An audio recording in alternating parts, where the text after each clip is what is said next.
শুভেচ্ছা। আমি আসিফ আবরার। এবারে অমর একুশে বইমেলা 2025-এ আমার একটা নতুন বই এলো। বইটার নাম টাইটানো ব রহস্য। বইটা বেরোতে একটু দেরি হলো। আজ 21শে ফেব্রুয়ারি দিনই বইটা হাতে পেলাম। তবে নিজের বই হাতে পেতে কার না ভালো লাগে। সো দেরি হলেও বইটা যে হাতে এসেছে খুবই ভালো লাগছে। স্টুডেন্ট ওয়াইজ থেকে বইটা প্রকাশিত হয়েছে। স্টুডেন্ট ওয়াইজের অঙ্গসংস্থান বর্ষা দুপুর মেলার 10 নং প্যাভিলিয়নে বইটি পাওয়া যাচ্ছে। বইটি প্রচ্ছদ করেছেন আদনান আহমেদ রিজন। চমৎকার একটি প্রচ্ছদ, আমার নিজের পার্সোনালি খুবই ভালো লেগেছে। আর গল্পের কনটেক্সটে যদি বলি, আমরা যারা স্টিভেন স্পিলবার্গের বিখ্যাত চলচ্চিত্র জুরাসিক পার্কের সাথে পরিচিত, সেই একই ভয়, একই আদিম আতঙ্ক, এবং খুব কেতাবি শব্দ যদি বলি, এই শব্দটার নাম হচ্ছে মেগালো হাইড্রোথ্যালাসোফোবিয়া, অর্থাৎ গভীর জলের অতিকায় কোনো ক্রিয়েচারের যেই ভয়, সেই ভয়।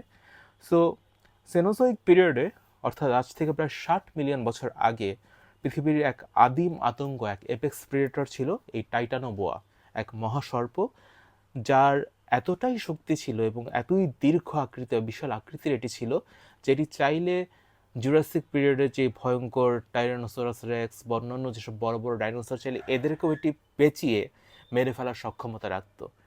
সো এই গল্পের কনটেক্সটটা আমার মাথায় যেভাবে এলো, যে হোয়াট ইফ এই ধরনের একটা অ্যাপেক্স প্রিডেটর আমাদের আজকের এই বর্তমান পৃথিবীতে ফেরত আসে, হোয়াট ইফ আমাদের বাংলাদেশেরই কোনো একটা শহরে ফেরত আসে।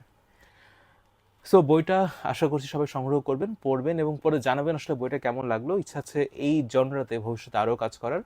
টাইটানো ব রহস্য পাওয়া যাচ্ছে স্টুডেন্ট ওয়েজের 10 নং প্যাভিলিয়নে এবারের বইমেলায়।